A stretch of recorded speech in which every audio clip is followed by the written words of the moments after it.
नमस्कार दोस्तों, मैं अंकुर उपाध्याय स्वागत करता हूं आप सभी का आपके अपने YouTube channel share market analysis में। पूरी तरीके से मार्केट ने आज हैंड्स अप कर दिए हैं। सेम इन्वेस्टर्स ने भी आज बाजार के आगे मत्था टेक दिया है और अपनी पोजीशन बेच दी है और इसी के चलते मार्केट्स में भारी गिरावट देखने को मिली है। दोस्तों, मैं आपको पहले निफ्टी के लेवल्स बताना चाहूंगा। 23,074 पे ट्रेड कर रहा है करंटली। 3:02 का समय हो रहा है। 350 पॉइंट्स की बड़ी गिरावट है। परसेंटेज टर्म्स में भी बता दूं तो 1.5% नीचे है निफ्टी। ये है ट्रेलर। पिक्चर अभी बताऊंगा, पहले आप सेंसेक्स सुन लीजिए। सेंसेक्स 1070 पॉइंट्स नीचे है, 1.4% डाउन है परसेंटेज टर्म्स में। 76,300 का लेवल स्क्रीन पे आ गया है। ये ट्रेलर है। अब पिक्चर सुनिए। स्मॉल कैप इंडेक्स 16,930 पे ट्रेड कर रहा है। 700 पॉइंट्स की गिरावट है, 4% नीचे, 4%। मिड कैप इंडेक्स 52,360 पे ट्रेड कर रहा है, 52,360 पे, करीब 2,200 पॉइंट्स की गिरावट है, 4% नीचे। मिड कैप और स्मॉल कैप 4% नीचे है। रिटेल निवेशकों ने कहां पैसा लगाया हुआ है? मिड कैप और स्मॉल कैप स्टॉक्स में। क्या टूट रहा है? मिड कैप और स्मॉल कैप स्टॉक्स। कौन बेच रहा है? ऑब्वियस है, रिटेल बेच रहा है। और रिटेल इतनी बड़ी पावर अपने हाथ में लेके रखा हुआ है इस समय कि अगर वो बेचेगा तो बाजार गिरेगा ही गिरेगा। और दूसरी तरफ इस समय हर एक रिटेल इन्वेस्टर का सेंटीमेंट नेगेटिव है। ठीक है, या तो कोई बेच रहा है या कोई पकड़ के रखा हुआ है। खरीदने वाला है नहीं, मार्केट में कोई भी खरीदने वाला नहीं है। थोड़ा बहुत DIIs खरीद रहे हैं। आई थिंक अभी जो सिचुएशन है, अब वो म्यूचुअल फंड में भी पैसा नहीं पहुंचाएंगे, क्योंकि म्यूचुअल फंड में भी रिटेल इन्वेस्टर्स का जो फंड जा रहा है वो भी अब लॉसेस में दिखेंगे, क्योंकि मिड कैप स्मॉल कैप नीचे जा रहा है।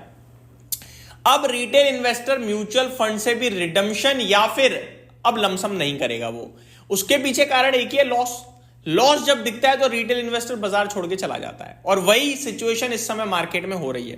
अब मैं आ जाता हूं दोस्तों नेक्स्ट डेटा पे। नेक्स्ट डेटा होता है जो बताता है कि आपको कौन से स्टॉक्स में कितना टर्नओवर पैसों के मामले में यानी कि कामकाज हुआ है।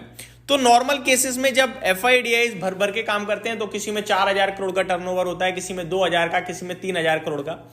आज जो सबसे ज्यादा टर्नओवर हुआ है वो TCS में हुआ है। TCS में 1,500 करोड़ का सौदा हुआ है दोस्तों, सबसे ज्यादा टर्नओवर इसमें है। दूसरे नंबर पे रिलायंस है, 1,400 करोड़ का टर्नओवर है। तीसरे पे HDFC बैंक है, 1,400 करोड़ का टर्नओवर। यानी आज किसी स्टॉक में 2,000 करोड़ से ज्यादा टर्नओवर हुआ ही नहीं है टिल नाउ। और आई थिंक बाजार होते होते भी अमाउंट 2,000 करोड़ तक नहीं पहुंचने वाला है। ये क्लियरली दिखा रहा है कि DII और FI कुछ नहीं कर रहे हैं आज के बाजार में। ये केवल देख रहे हैं मार्केट को। हल्का फुल्का सौदा शाम को फिगर देख लेना आप, छोटा मोटा आएगा। और रिटेल कैटेगरी दबा के बेच रहा है। अब देखो, रिटेल कैटेगरी 100 क्वांटिटी बेचे और FIs 1,000 बेचे, बराबर है। आज FIs बेच नहीं रहे, अब रिटेल 10 क्वांटिटी बेच रहा है। क्वांटिटी टर्म्स में तो आपको लगेगा कम है, पैसे के टर्म्स में कम लगेगा। सामने बायर कहां है? बायर तो कोई है ही नहीं। तो वो क्वांटिटी कम होने के बावजूद पैनिक क्रिएट कर रहा है। तो ये रिटेल की सेलिंग, नो बायर, इसी की वजह से बाजार पूरी तरीके से धराशायी। अब लेवल्स पे आ जाता हूं। मैंने कल भी अपने दूसरे चैनल पे अंकुर उपाध्याय SMA वाले पे आपके साथ लेवल्स डिस्कस करे थे, निफ्टी, मिड कैप और स्मॉल कैप के, जिसमें और इस चैनल पे भी मैं लंबे समय से निफ्टी में बोल रहा हूं 23,350 खाई है। 23,500 तोड़ते ही आप वो देखोगे और फिर गिर जाओगे, और गिर चुके हैं हम। आज 23,340 का हाई है और हम गैप डाउन ही खुले थे, 23,350 के नीचे ही खुले, टिके, एक बाउंस बैक 23,350 तक आया और अभी 23,060 पे है। यानी डायरेक्ट वन साइडेड 300 पॉइंट का फॉल आया 23,350 तोड़ते ही। यहां से कहां तक? 22,600 तक की जगह ओपन है। लेकिन 22,600 डायरेक्टली जाएगा या एक बार ऊपर आके नीचे जाएगा, सिर्फ ये देखना है। एक उछाल मार्केट में हैविली ड्यू है। पॉसिबिलिटीज है वो कल दिख जाए, पॉसिबिलिटीज है पहले सीधे 22,600 जाए फिर उछाल आए। अब वो हमें नहीं पता। अभी उछाल क्यों आएगा वो बताता हूं। बीते 4-5 ट्रेडिंग सेशन से हो रही है लगातार गिरावट, और गिरावट छोटी मोटी नहीं, भयंकर लेवल पे हो रही है दोस्तों। यानी कि डेली बेसिस पे 2%, 2.5% इंडेक्स टूट रहा है, जिसकी वजह से मार्केट्स हो गए हैं बहुत ज्यादा ओवरसोल्ड। तो ये एक उछाल बेसब्री से तलाश रहे हैं। जो उछाल आएगा ना वो भी बहुत भयंकर आएगा दोस्तों।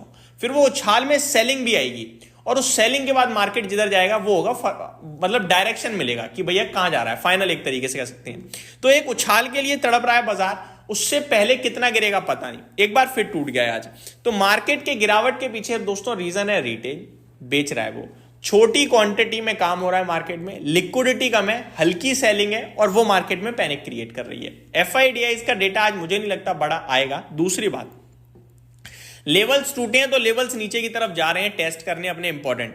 23,070 पे अभी निफ्टी खड़ा है, 22,600 अगला लेवल है, यानी कि यहां से 460 पॉइंट ऊपर नीचे आप ये कह सकते हो। स्मॉल कैप इंडेक्स 16,900 पे खड़ा है, 16,600 पे अगला सपोर्ट लेवल है, यानी 300-325 पॉइंट नीचे। 52,300 पे मिड कैप इंडेक्स खड़ा है और 49,500 से 50,000 के पास अगला सपोर्ट है, यानी करीब करीब 2500 पॉइंट नीचे आप कह लीजिए। तो ये आपके लिए ओवरऑल सिचुएशन है। लेकिन ये देखिए कि आज जितनी गिरावट हुई है उतनी ही गिरावट रह रही है, केवल आज की गिरावट की बात कर रहा हूं मैं, पोजिशनल जो हुई है वो छोड़ दो, आज जितनी हुई है उतनी गिरावट और रह गई। अब एक दिन और अगर ऐसा हो गया तो आई थिंक गिरावट ऑलमोस्ट नियर टू एंड है शॉर्ट टर्म के लिए। पोजिशनल बेसिस पे तो माहौल बहुत खराब दिख रहा है दोस्तों, और बहुत खराब इसलिए दिख रहा है क्योंकि रिटेल का सेंटीमेंट बिगड़ गया है। रिटेल के सेंटीमेंट को ठीक करने के लिए डीआईआईज और एफआईआईज को दबा के खरीदना पड़ेगा। डीआईआईज तो तब खरीदेंगे जब रिटेल पैसा लगाएगा, अब रिटेल ही पैसा नहीं लगा रहा तो डीआईआईज कैसे खरीद लेंगे? तो अब सहारा चाहिए हमें एफआईआईज का। एफआईआईज खरीदेंगे, बाजार में 2-4 बार उछाल आए तो रिटेल का सेंटीमेंट थोड़ा सुधरे। एफआईआईज लेने के बिल्कुल मूड में नहीं दिख रहे हैं, तो इस समय चौतरफा सेलिंग और बाइंग की कमी मार्केट को गिराती जा रही है, और जब तक ये रिटेल का सेंटीमेंट ठीक नहीं होगा तब तक पैनिक सिचुएशन दिख रही है। तो ये सारा का सारा डेटा था दोस्तों जो मैंने अपने हिसाब से आपके साथ शेयर किया। बाकी शाम को एफआईडीआईज का डेटा मेरे को बेसब्री से इंतजार है आज, क्योंकि मुझे लगता है आज वो नहीं कर रहे कुछ भी, डेटा ही बहुत छोटा आने वाला है। तो यहीं पे समाप्त करते हैं इस वीडियो को, अगली वीडियो में स्टॉक स्पेसिफिक बात करूंगा। Thank you so much for watching this video, have a great day guys.